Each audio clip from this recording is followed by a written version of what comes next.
Over the years, we've seen an insane amount of blocks and items added to Minecraft, and they've just made one of them more useful. This year's third drop gives huge changes to copper, and the changes are just getting bigger and better. Today, I'm going to showcase some of the cool changes that were added into the latest Minecraft drop this week, and if you could like and subscribe, I'd appreciate that a lot. Starting off with the biggest pun of them all, you can now be Green Lantern, or well, you can place one at least. Just like the blue torch, we now have the green torch and the Green Lantern, which can be oxidized at the 3 various levels and are made by copper, obviously.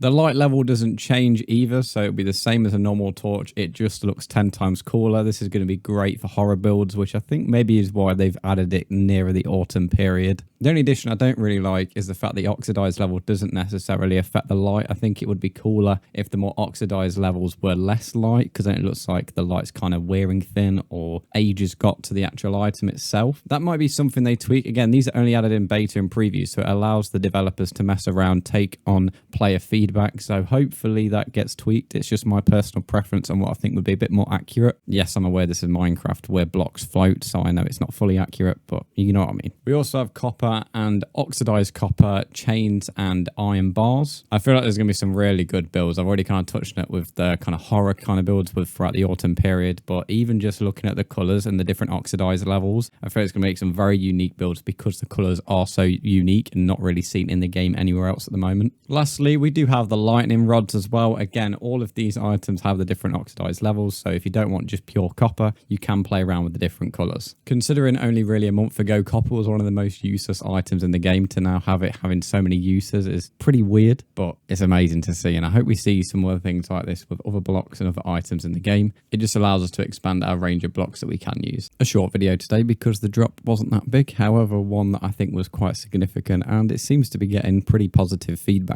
I am hoping out that we do see a bit more with this drop and beta preview, because I do think once it's out there isn't really much long play activity, if that makes sense. You're going to play with it for a bit, build a few things, but that's really about it. So I hope we do see some more significant additions. Let me know your thoughts on everything that has been announced so far. Again, there's more beta and preview snapshots to come, so we could see a lot more added in this update, as it's not even the end of summer yet, so there's still tons more to come.